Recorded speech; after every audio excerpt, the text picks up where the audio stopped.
Good evening. We'll just pay respects to the Triple Gem.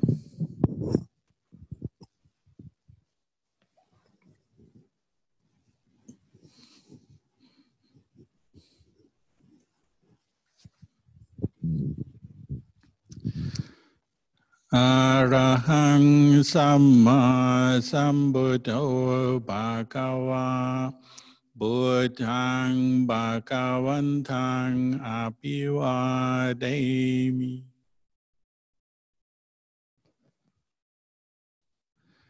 Swakato Bhagavata Dhammo Dhammang Namasami.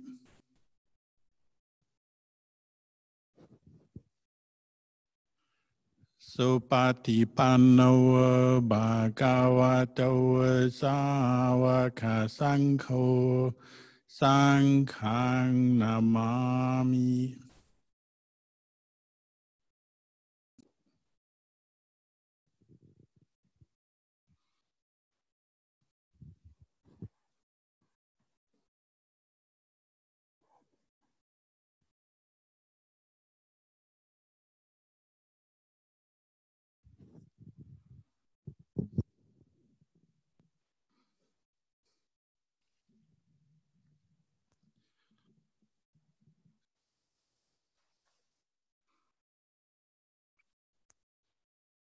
So, as usual, we'll begin the session with 10 minutes of guided meditation. So, find a comfortable posture. Close your eyes. Bring attention to your body as you're sitting here right now, in this moment. Try to relax any tension in your body as you're sitting. And the theme of tonight's meditation is karuna, or compassion. As with the practice of metta, goodwill meditation, when we practice compassion meditation, we begin with ourselves first. So bring attention first to your breathing. Just notice the feeling of your in-breath and out-breath at the tip of your nose. Just relax. If it helps, you can take a few deep breaths just to relax your mind. Now bring your attention down to your heart region, the region in the middle of your chest where your physical heart is. And for the meditation on compassion, we're developing both the perception of wishing oneself to be free from suffering and others to be free from suffering, then a feeling, so a very calm, peaceful feeling, the very opposite of pain. We're developing that feeling in the center of our chest. So as you pay attention to that area in the center of your chest, just say to yourself, may I be free from suffering. And develop this warm, peaceful, calm feeling in the center of your chest. And continue to recite the words, may I be free from suffering. And if it helps, you can bring up the perception of somebody who's sick, ill. So you might remember a time in the past when you've been ill and you've had that wish to be free from the pain and discomfort of your illness. So it's that kind of aspiration you're bringing up in your mind. May I be free from suffering. May I be free from physical suffering. May I be free from mental suffering.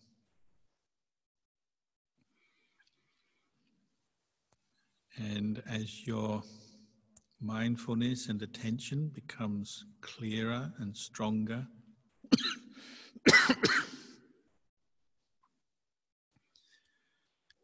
send your attention through your body. Take a trip around your own body at this time. From the center of your chest, send your attention up to your head, your face, and keep reciting, may I be free from suffering. So if you notice any pain or discomfort, tension, then send this peaceful energy just to relax that part of your body. Could be up to the head. If you're somebody who suffers from headaches, then consciously relax, send this energy up with the wish to be free from pain and suffering. And send your awareness down your arms, the right arm down to your hands, your left arm down to your hand,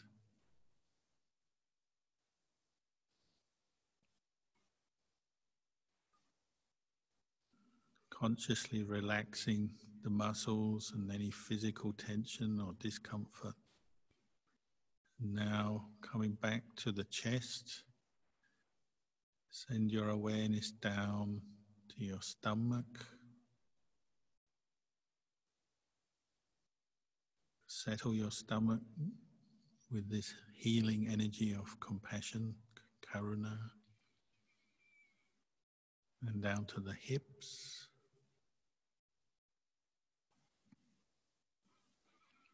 Down through your legs to your toes, the right leg down to the right foot,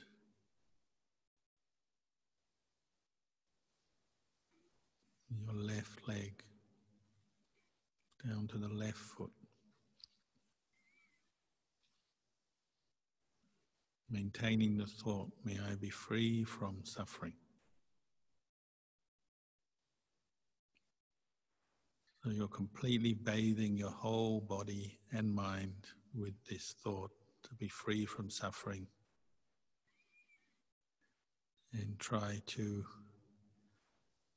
bring up that perception. Make it very clear. Make your mind very spacious. And bring up this healing energy, both for your mind and for your body at this time. Forgiving yourself, whatever past mistakes have been made, let them go.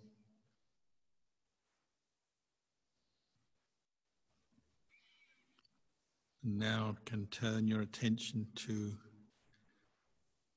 spreading this thought of compassion in all directions. So above, below, in front, behind, to the left,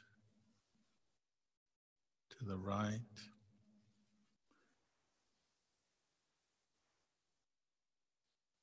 Expanding your mind out through your body in all directions with the thought, may all beings be free from suffering.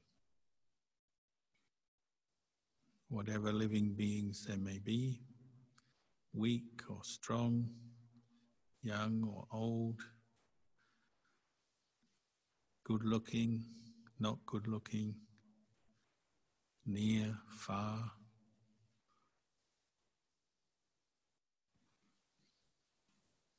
Sending your compassion out in all directions to all beings, wherever they may be. Maybe they be touched by this compassion. May those who are sick be healed, be free from pain. May those who are suffering under the burdens of life, the pains of life, may they be free from their pain, free from their burden.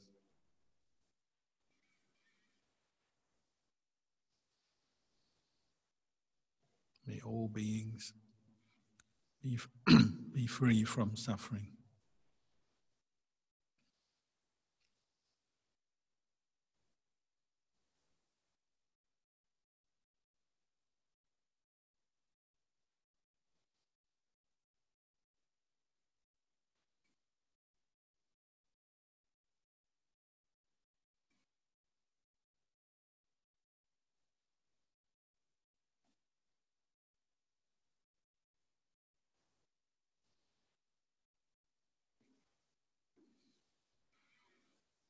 Keep bringing your attention back to the starting point. If you're forgetting the object, bring your attention back to your breath, then to your heart. Maintain the thought, may all beings be free from suffering. And sending the thought out again in all directions. So it's a boundless thought without any limits. If any image or memory pops up that's blocking the energy of your compassion, see if you can gently embrace that memory or image of that person or being. Forgive them and wish them to be free from suffering. Just as you wish to be free from suffering, they wish to be free from suffering. Just as you want to be happy without pain, they want to be happy without pain.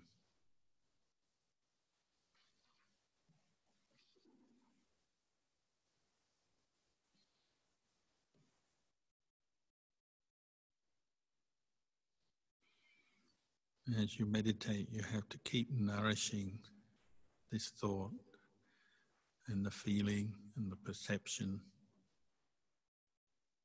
May I be free from suffering.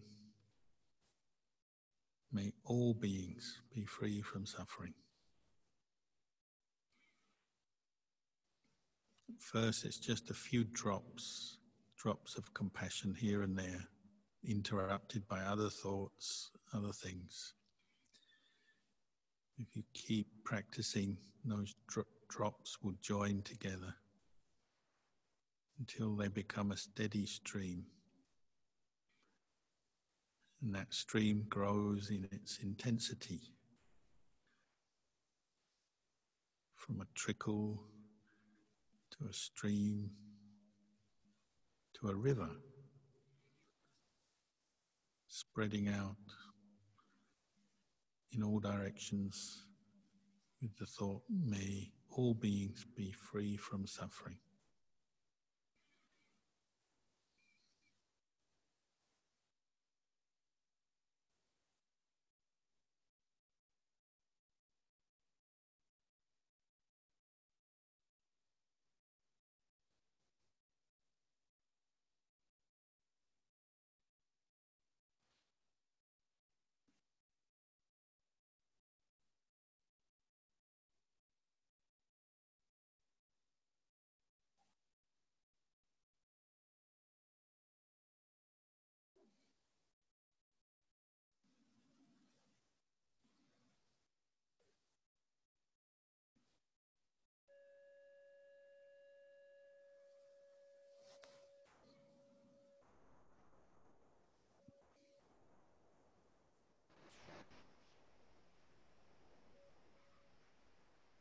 Good evening, Long Po and everyone in the session. We will now formally request for the Dhamma from Long Po. Brahma Jaloka Dipati Sampati Kata Jalian Tiwarang Ayachata Santi Tasata Paraja Kajatika Dese Tutama Anuka Imam Pacam.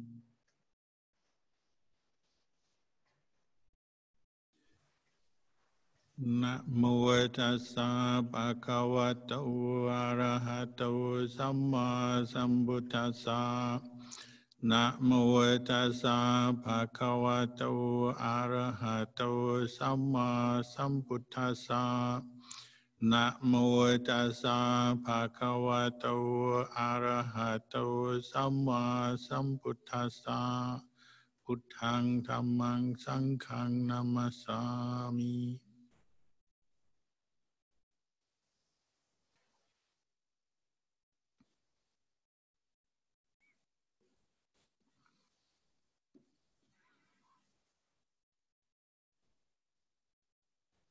Good evening, everybody.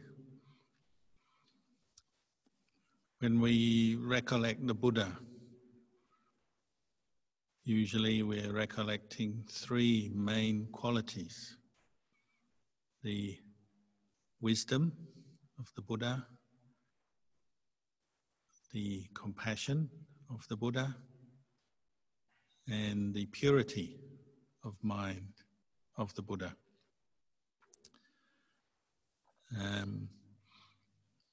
Particularly the compassion of the Buddha is very important because it's this quality of compassion that maintained the Buddha in his quest as a bodhisattva, being who's aspired to become a Buddha.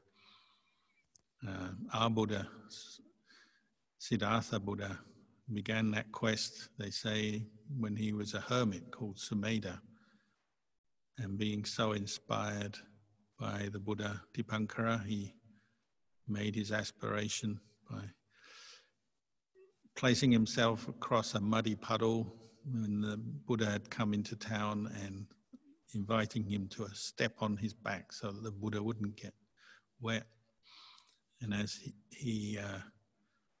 as the Buddha stepped on his back, he made this resolve, solemn resolve in his mind to become a Buddha, just like Dipankara the Buddha. And Dipankara acknowledged it and said, one day this hermit will become a Buddha called Siddhartha Gautama. And over many, many lifetimes, the Bodhisattva practiced to perfect his paramis, and compassion for all beings was pretty much the driving engine for that, all that effort and putting up with all the difficulties and obstacles.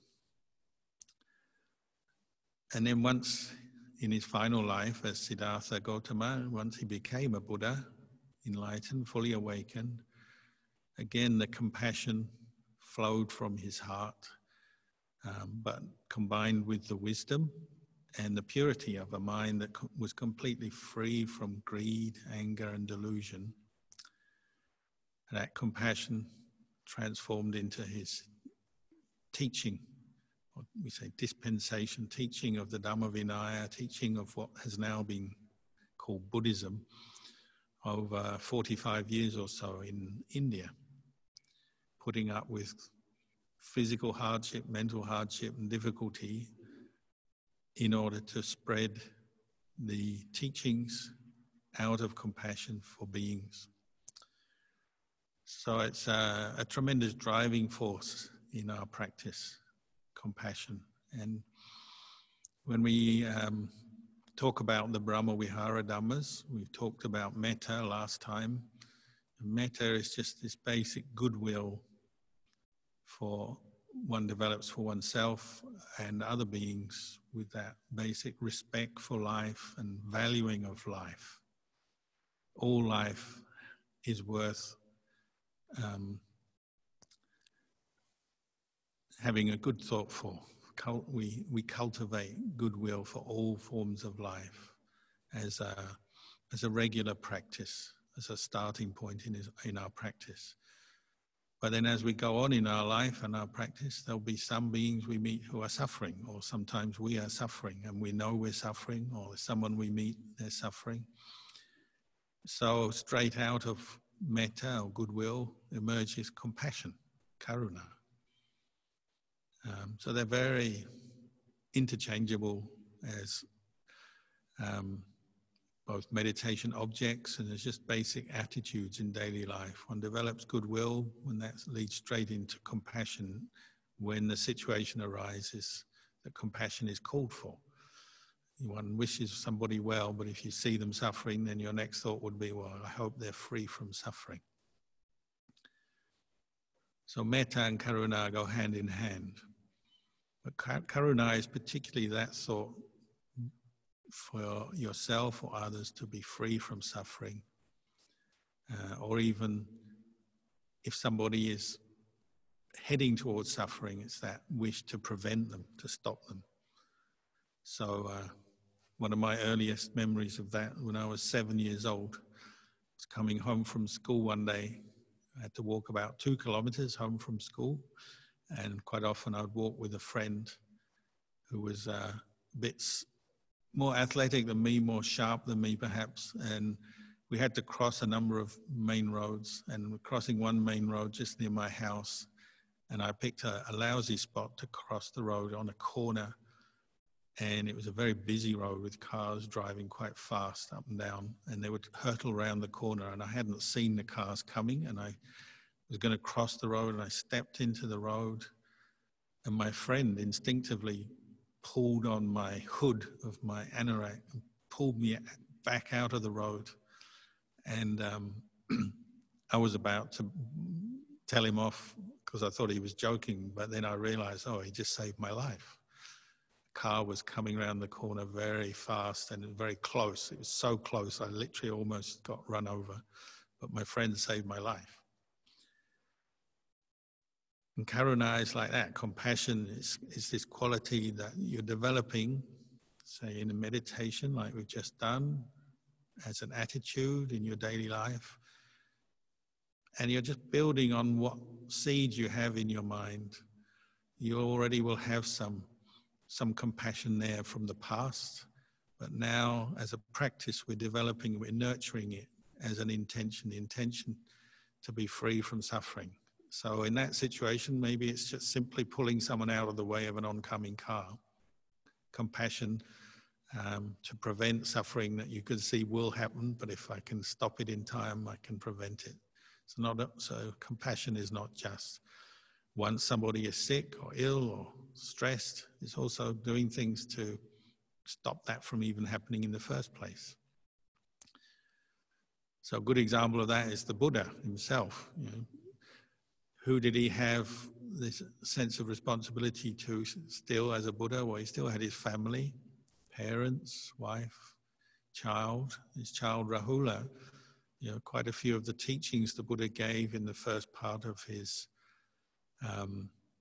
life as a Buddha were to Rahula, his son. And he wanted to give his son the best tools for living the life of a human being skillfully, successfully, and to be free from suffering. So a number of the teachings he gave his son in the early days, one was teaching on metta, the value of developing kindness, compassion, mudita, upekkha. And also very often quoted, the teaching on karma, the importance on learning to reflect on action intentional action and the consequences of action in our life. Because this is where we learn particularly about how suffering arises from its causes. And so many of the causes are our own actions of body, speech, and mind. Uncontrolled, unmindful, unaware, or unwise, we create suffering for ourselves and others all the time. But when we bring up the qualities of self-control, wise reflection, and direct it towards karma, then we can change that habit of harming ourselves, harming others, and bring up, say, goodwill, compassion, with the understanding of karma. So the Buddha taught his son this. He said to practice, reflecting on your actions before you do them, during, and then after, reflect again. Is this thing I'm going to do, or what I'm going to say, or even just what I'm thinking, is it for my benefit and the benefit of others, or is it for my harm or the harm of others? And this is a gift you can give to another person, whether it's your child or a friend or someone who's just interested in Buddhism, asking you, what's the best thing you can get from Buddhism? How can Buddhism help you? Or so on. It's a great gift to the world, the teaching on karma, as a starting point for the practice. Learning more and more what is good karma, what is bad karma, and then sharing that information, reminding yourself if you're the one who's deluded, or sharing that information with others for their benefit. And the practice of compassion often begins like this, just what is useful to give to others. So maybe just in your immediate life, your family, who if you're a parent or a brother or a sister, or you're the offspring, the child of your parents, the people you live with, what is one of the most valuable gifts you can give them is the Dhamma. So reminding each other to make good karma and to avoid making bad karma. That kind of intention comes from compassion, or can come from compassion, hopefully. Compassion in action is often seen as a kind of a gift to the world. It's that gift where compassion comes from understanding as well, and from wisdom, from understanding. So the more we practice, the more we understand what is really valuable and beneficial for us as human beings through our own efforts, our own practice. Then we start to see in the people around us what is beneficial and useful for them. So as we keep developing the practice, naturally through experience gained in time, through our efforts in the practice over time, we start to gain some understanding, and that is perhaps one of the greatest gifts we can give to others. Just encouraging others to reflect on the Dhamma, passing on the teachings, or giving opportunity for people to come in contact with the teachings is a great gift. And it's very much coming out of compassion. At this time, obviously, the world is full of concerns, anxieties, fears, and frustrations based around the impact of coronavirus. So compassion meditation and developing the attitude of compassion I would say is an essential quality to develop in daily life, just to deal with the heightened levels of anxiety and tension in ourselves and then for others. And to develop compassion, we have to keep looking back at ourselves, coming to understand our own experience better. So it goes hand in hand with the practice of mindfulness and awareness and wise reflection. When we experience suffering, stop and ask yourself, where is this coming from? What is this experience of suffering? Because unfortunately, most of the time when we do experience suffering in one way or other, our habit is to just run away from it, rather than learn from it, rather than to investigate it and understand it better. We tend to run away from it. Sometimes we suppress it, pushing it down in our consciousness so we don't have to acknowledge it or have anything to do with it. If it's suffering other people, we tend to do the same. And we tend to turn away from somebody who's suffering often because we're not comfortable with them or with that experience, or even run away or try to change the subject. If we talk about things that make us feel awkward or somebody else is suffering, we change the subject, we move away. Often that's our first reaction towards suffering. But the Buddha encouraged us actually to learn, be a little bit more patient and braver, because that's where we can really improve our lives and the lives of other people, by understanding suffering better. So that's why to do a meditation on the development of compassion as a theme, the thought, may I be free from suffering, may others be free from suffering, on a regular basis is a very powerful thing, because you're developing just that basic attitude of how can I free myself or the people around me from suffering. And it becomes part of who you are, becomes part of the way you think, part of the way you view the world.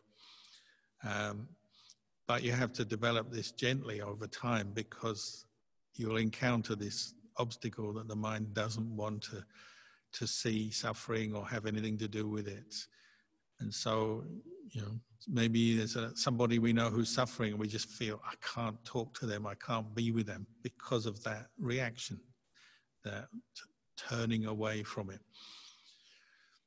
The quality of compassion, the word karuna and the quality of compassion that the Buddha talked about, literally the word means like a movement of mind. The mind is being moved by the experience of suffering.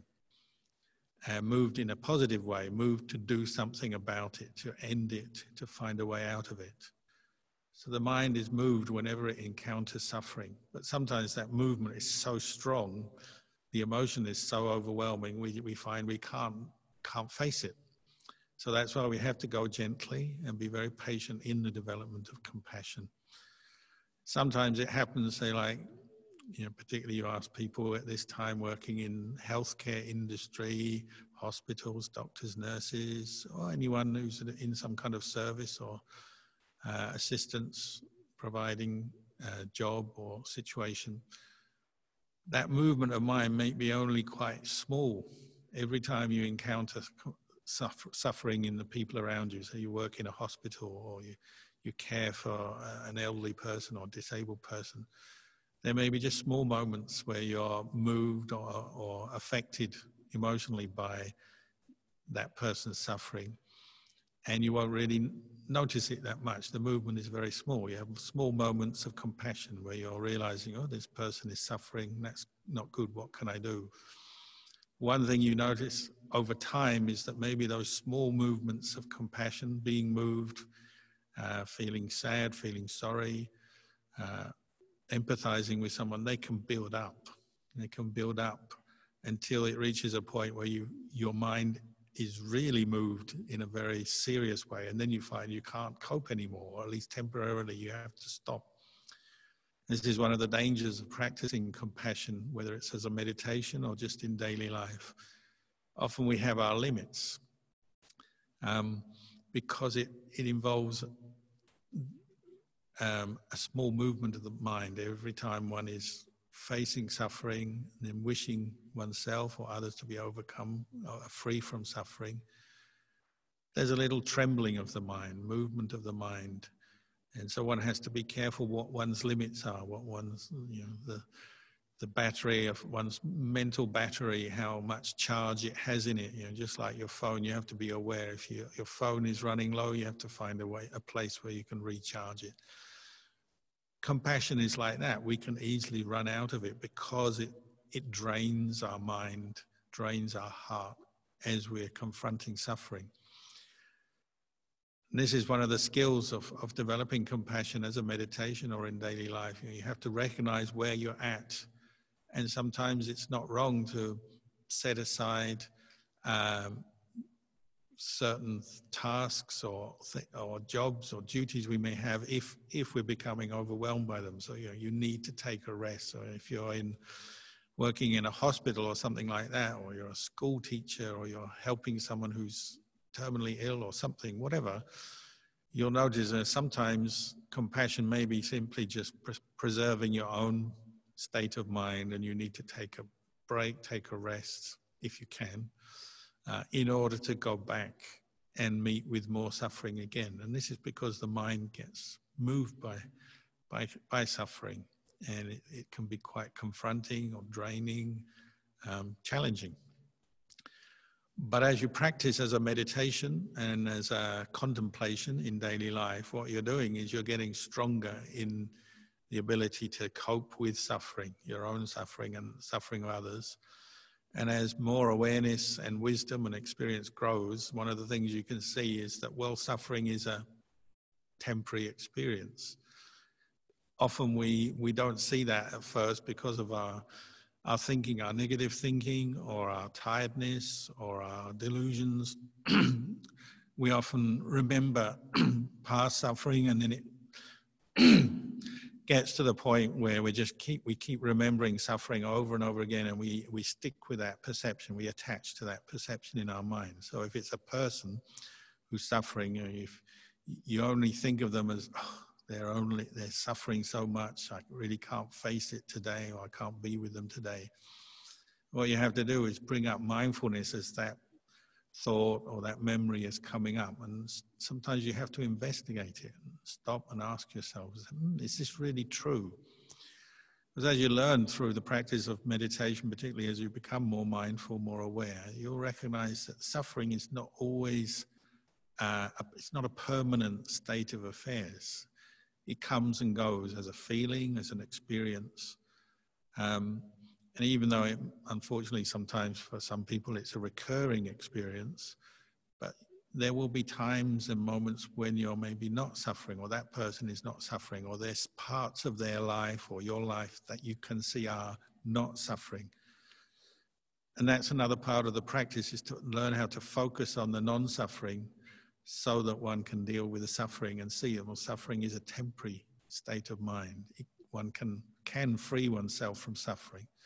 Then there's a chance one gets motivated in the practice. Because when we do reach the end of our energy, the end of our tether, at that point we tend to get stuck in the view, suffering, I'm always suffering, or they're always suffering, it's just hopeless, there's no end to this. But what the Buddha kept reminding us is that there is an end to suffering, and often it's much closer than you think. Where does suffering end? Well, it usually suffering ends very close to where it begins. If you establish mindfulness when you're experiencing some suffering, for example, some pain in your leg when you're meditating, you would call that suffering. Bringing up the wisdom and the mindfulness to reflect on this pain, it arises, it passes away, it comes and goes, can give you some energy to practice compassion with yourself at that time, because you've seen maybe before, oh, this pain is temporary, it's come, it's gone before. This time I can face it with compassion and go through it with patience, with compassion, because I know it's temporary. I've seen that before, and I'm seeing it now maybe. It's like when you're in a situation that you think, oh, I can't stand this anymore. So it could be an illness or some injury, or it could be just a life situation. You're in a difficult situation at work where you have some problems with other people, or you just got the burden, the pressure of work, targets and jobs that people are giving you, and you've got this thought, I can't stand it anymore. If you're somebody who's practiced developing this thought of compassion mindfully before, one thing you can bring up at that point is that thought, but I've been here before, and I've maybe even had this thought before, but once the thought has come up in my mind and finished, what next? You get a moment of space and the thought has gone, the thought, I can't stand this, or I can't take this anymore. It's just a thought. And what do thoughts do? They arise, they pass away. And what do you do after it's passed away? You carry on. Many, many times, particularly meditators will have understood this point. That is where compassion arises. So you have understanding, you empathize with yourself, or it may be somebody else, but you also know suffering is a temporary experience. It arises, it passes away, it changes. And maybe the most compassionate thing at that moment is just to remind yourself to be patient, to watch, to observe, and allow something to arise and pass away. It could be a feeling, a train of negative thinking, whatever. And then you can bring that up for others as well, because what we learn for ourselves, we can pass on to others. And we do that. So if you think about your own life, when you've experienced the compassion of others, it's probably, first of all, is your parents, isn't it? Over and over again when you're young, they remind you things, don't they? They say, don't worry, it will pass. You run along, you fall over and you graze your knee.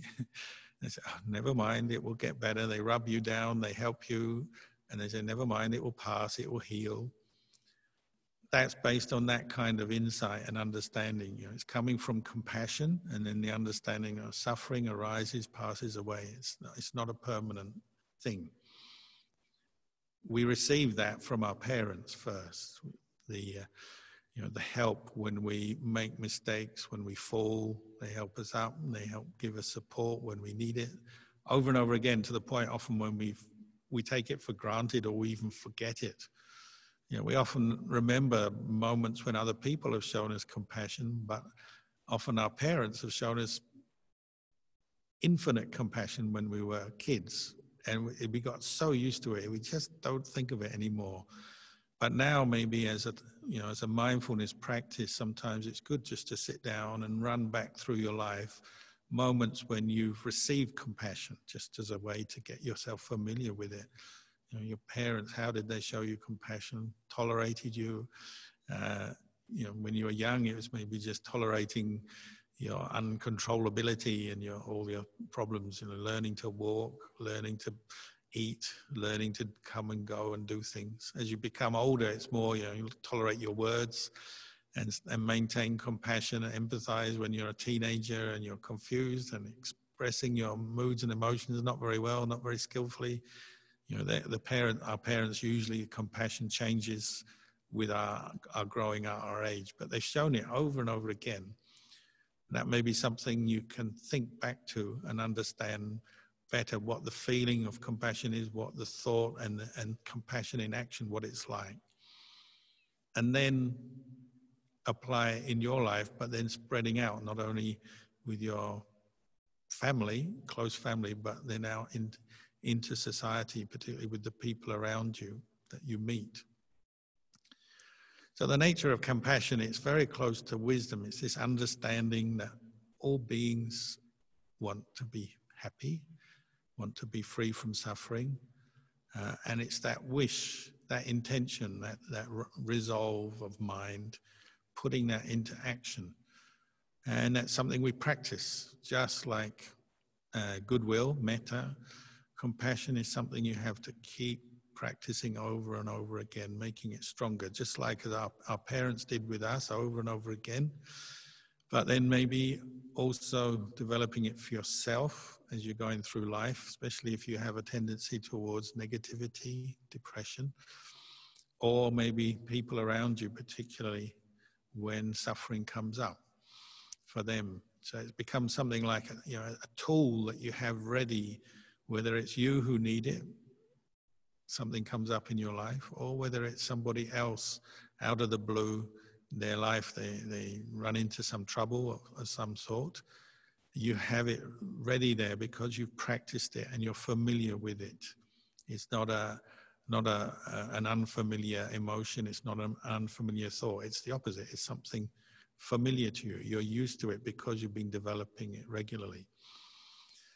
This is exactly how all the enlightened teachers have practiced through their lives, developing their compassion so it becomes something very strong, very much a part of them. And of course, it's tested all the time, and sometimes you lose it. What is the opposite of compassion? Well, it's particularly hatred, cruelty, seeking revenge.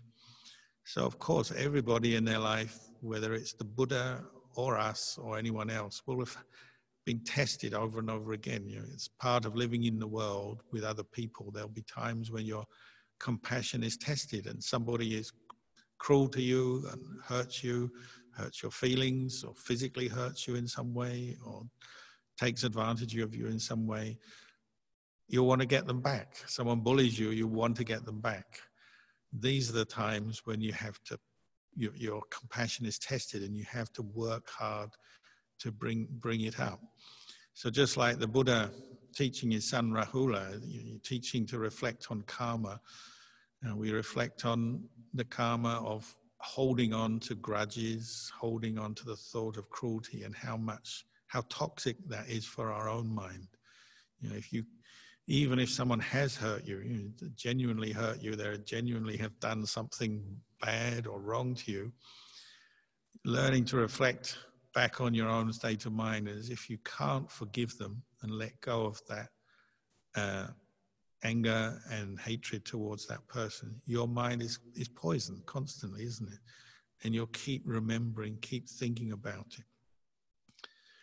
So a big part of the practice of compassion is the practice of forgiveness, learning to forgive.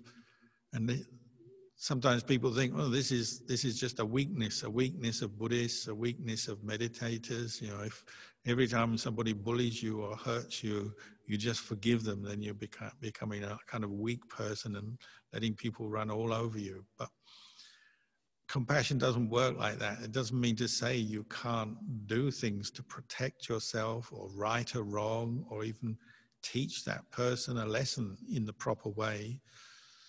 It doesn't mean to say you're inactive or passive, but it's a specific practice you're doing. It's a specific task for a specific problem.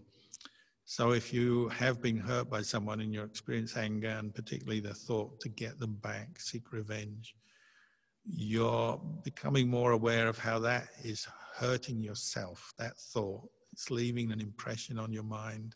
It may keep reoccurring over and over again. And it's like an illness of mind. Just as an illness of body, if it's left unaddressed, it will keep reoccurring, get worse, and maybe in the end it may kill you. In the same way, hatred, revenge is gradually killing your mind, killing the happiness of your mind, and you become bitter, you become resentful to the world, and often it spreads from one isolated incident, it starts to spread to other parts of your life, and the way you look at the world you can easily become depressed. You can also, in the worst instance, do very unskillful things, following through on your hatred or your revenge. So compassion is very much the antidote to that, and it's particularly rooted in this giving of forgiveness, another kind of dana that we do. So dana, generosity, and compassion, very closely linked. The way the Buddha described it, the giving of forgiveness is really the giving of safety. When you practice compassion, it doesn't mean you are stupid or passive or not aware of things. But what you're saying is, ultimately, the most valuable thing is to practice self-control, self-awareness, and not give in to the more unskillful mental states that come up. They may be prompted by other people's behavior, but not giving in to the desire to hit back, fight back, get back through body, speech, or mind. You're taking that as a priority. And it's going to have a good result because, in the long run, if you're giving up the desire to hurt others, defeat others, get back at others, well, you're reducing the possibility and the causes for others to hurt you. So it's in your own interest. But in the short term, part of our mind will say, oh, but they behave so badly, they deserve what they get. And, you may want to inflict some pain on them or something. But in the long run, it's better to give that up, give up that thought and forgive and provide safety for them in that sense by not wishing to hurt them. On the more subtle way, as compassion develops, it may be simply just empathizing with somebody, even somebody who's hurt you or you don't like, when they're suffering, recognizing when they're suffering, this is suffering. They don't want to be suffering. They want to be happy. So it's not simply giving up the desire to seek revenge on them, but maybe that's just the thought, you know, the enjoyment in that person's suffering, which is tempting, isn't it? You know, when people we don't like or we feel have done wrongs to ourselves or to other people, there's that subtle enjoyment. I wish, you know, I hope they're suffering. They deserve it. You know, it's appropriate that they're suffering now. But it's recognizing that subtle sense of self that comes in at that point and saying, this is not good for me, not good for them.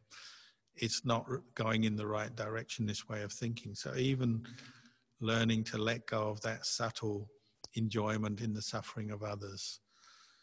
When I was young, I was brought up in the UK. You know, you might call it a national disease. You know, people often are not so happy in themselves, and when they see people who maybe have gone ahead in life or in the news or somehow have been successful, but then falling on hard times, often it's a sort of a thing that people talk about, isn't it? Oh, you know, look at them, you know, they thought they were so good, now look at them, they're suffering.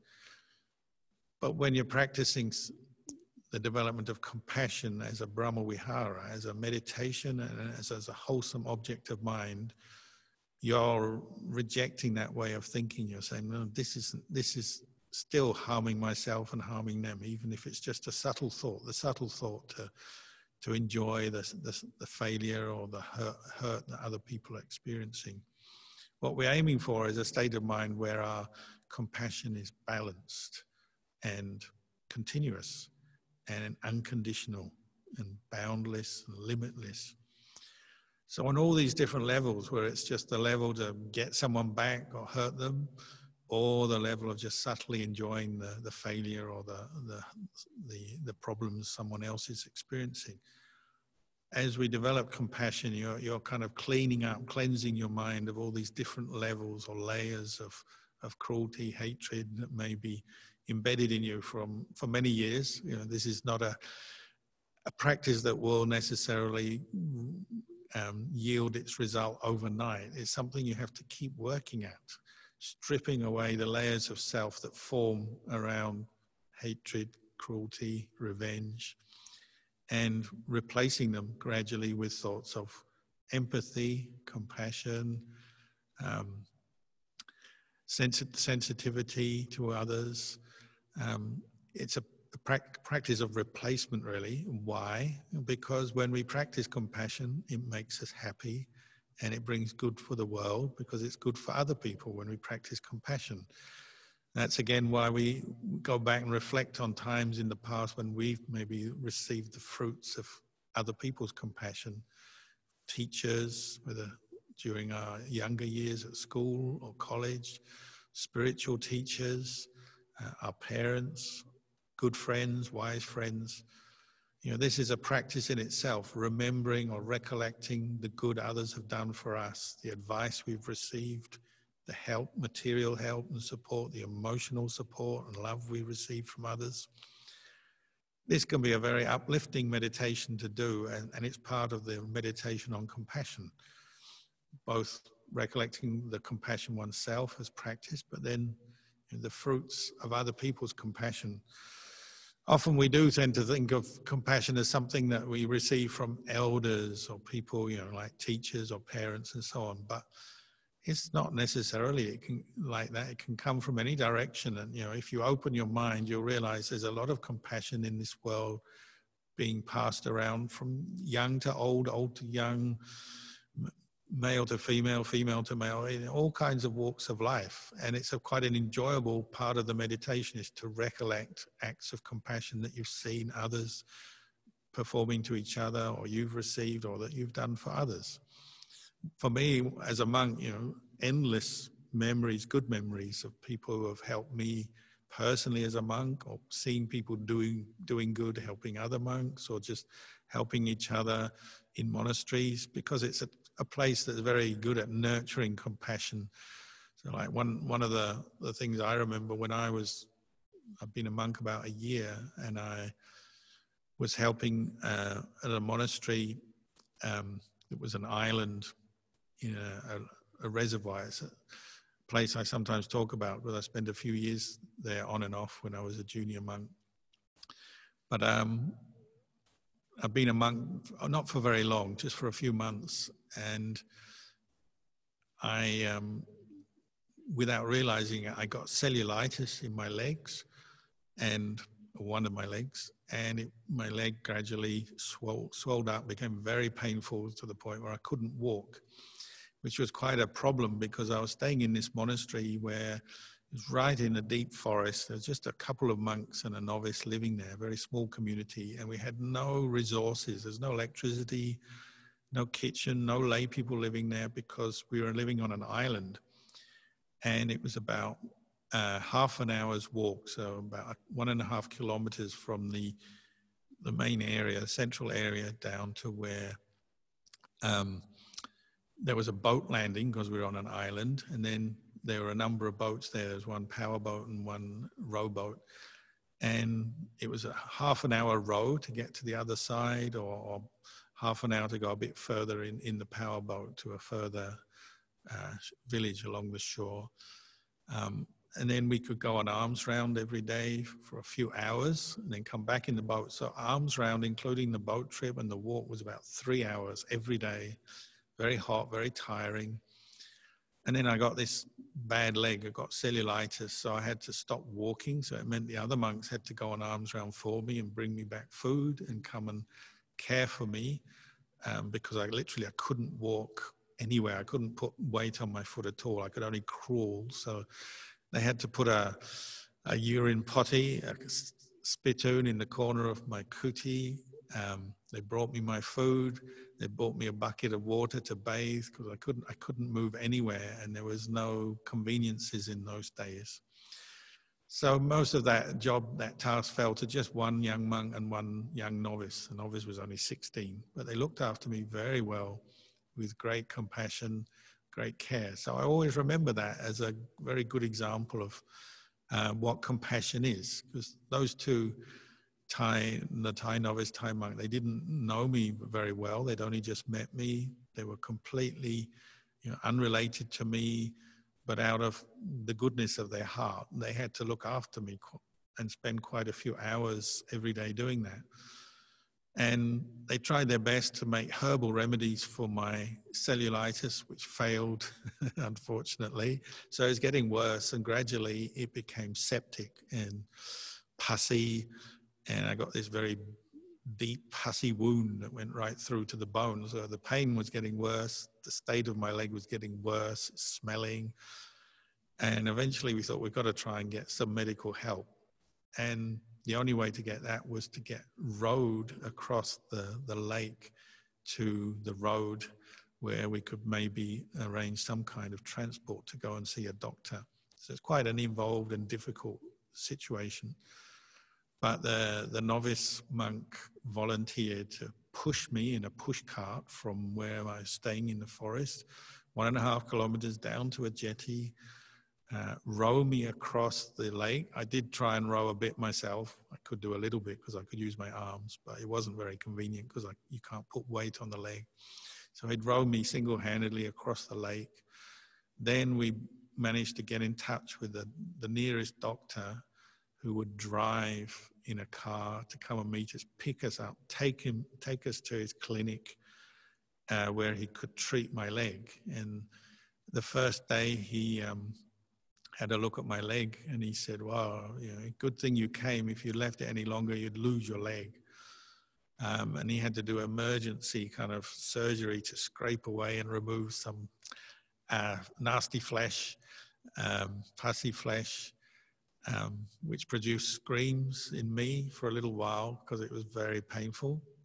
And the little novice who was my assistant, very compassionate, taking me every day, pushing me on this cart 3 kilometers a day, rowing me several kilometers in this boat every day, and just generally looking after me. He took the opportunity to very compassionately tell me, Ajahn, well, I wasn't an Ajahn then, he just called me Venerable. Venerable, your meditation is no good.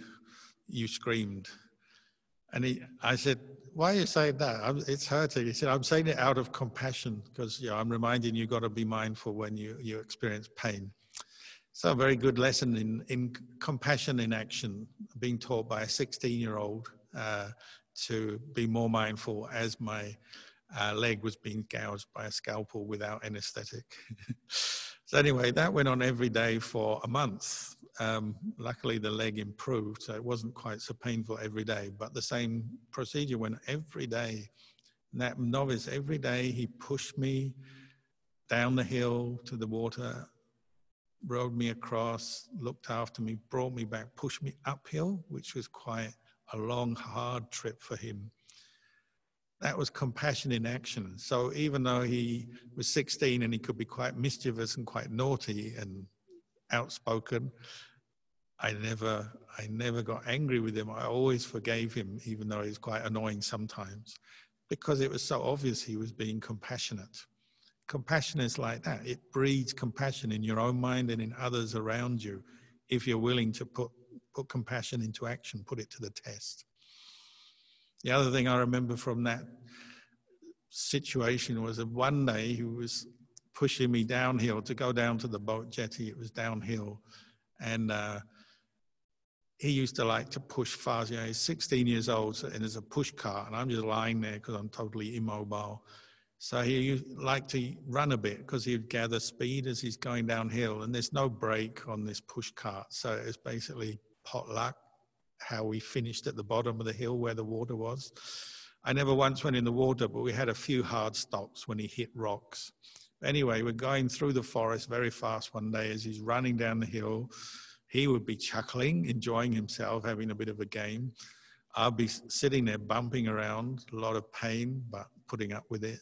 And then suddenly he veered off the track. It was just a little narrow, muddy track in the forest. He veered off to the left really hard, really fast, and crashed into a tree. And, you know, it was painful. It wasn't seriously painful, but it wasn't very pleasant. So we both ended up on the ground, and I was just about to scold him, lose my temper. And he said, no, don't. I did it for a good reason. And he pointed, and there was a huge cobra in the middle of the track, because I hadn't seen him. I would travel with my face to him, pushing the car, and my back to the pathway ahead. So I hadn't seen it. As this huge cobra had come up and was about to get us. So he diverted off the track into the forest, crashed.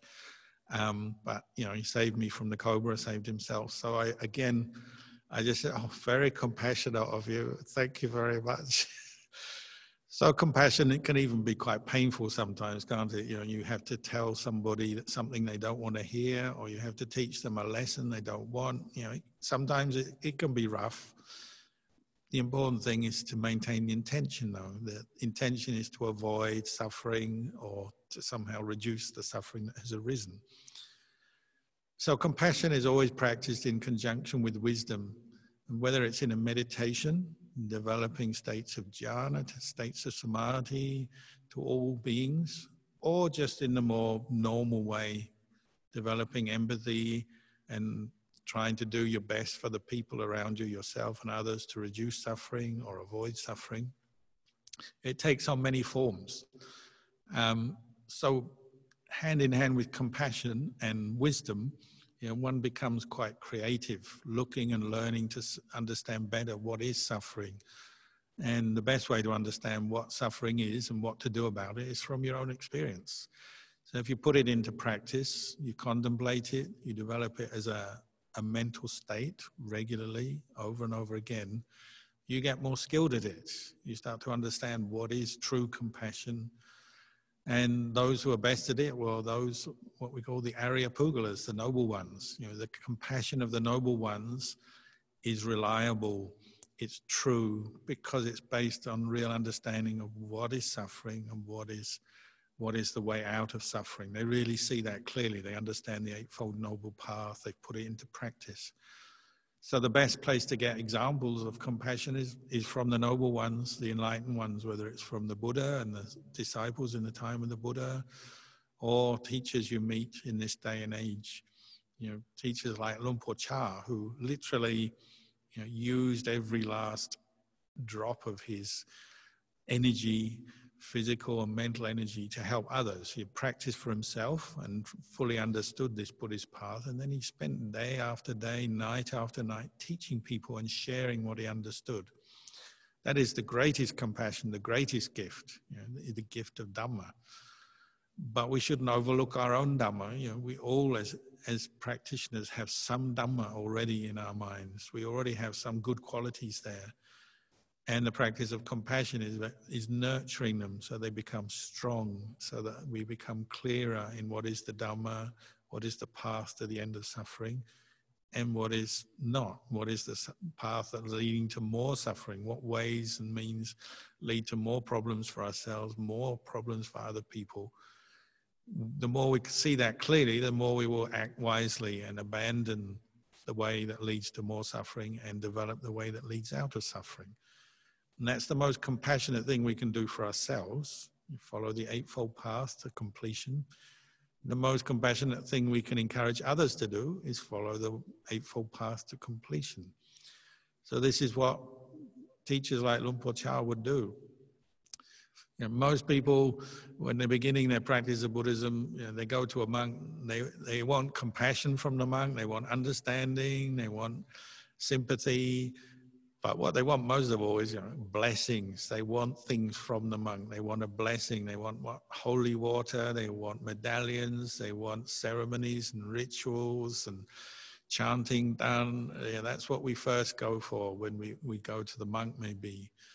But the true compassion of the monk, which Ajahn Chah showed over and over again, is to draw people towards the real Dhamma so that they can understand for themselves cause and effect. And so they can actually change their lives, abandon the unskillful causes that are behind their suffering and develop the skillful causes that bring more happiness. That's why we're comparing the practice of compassion like a river. That's what we're aiming for, is to keep developing compassion over and over again, keep developing understanding to the point where it's like a river, it's flowing. And someone like Ajahn Chah was like that, it's flowing, his compassion is flowing. But how it manifested with different people would always vary because their particular problems and issues were different. But he was always getting them to listen to the Dhamma, because that's sometimes the thing we don't want, isn't it? We're not that compassionate to ourselves. We run away when it's time to listen to the Dhamma, practice the Dhamma. We want the blessing, but once we got the blessing, off we go. Ajahn Chah would joke about this. He'd say, they want the blessing, but you give them a Dhamma talk and they get up straight away, or they start wriggling and looking around. I don't want a Dhamma talk. But actually the most compassionate thing a person can give you is the Dhamma. Remind you what you have to do, remind you what you should not do, remind you of the path. So the more we practice and understand for ourselves, the more we can empathize with others and see what we can share with them, whether it's just material help or spiritual help, give them some words of wisdom or some kindness, some support in one way or another. Or if that's what we need, that's also something we can provide for ourselves. Sometimes we have to make ourselves the priority. If we're really suffering, we're maybe not in a situation where we can help other people. We have to make ourselves a priority, and that's not necessarily wrong. So compassion is flexible like this. It's creative, it's flexible.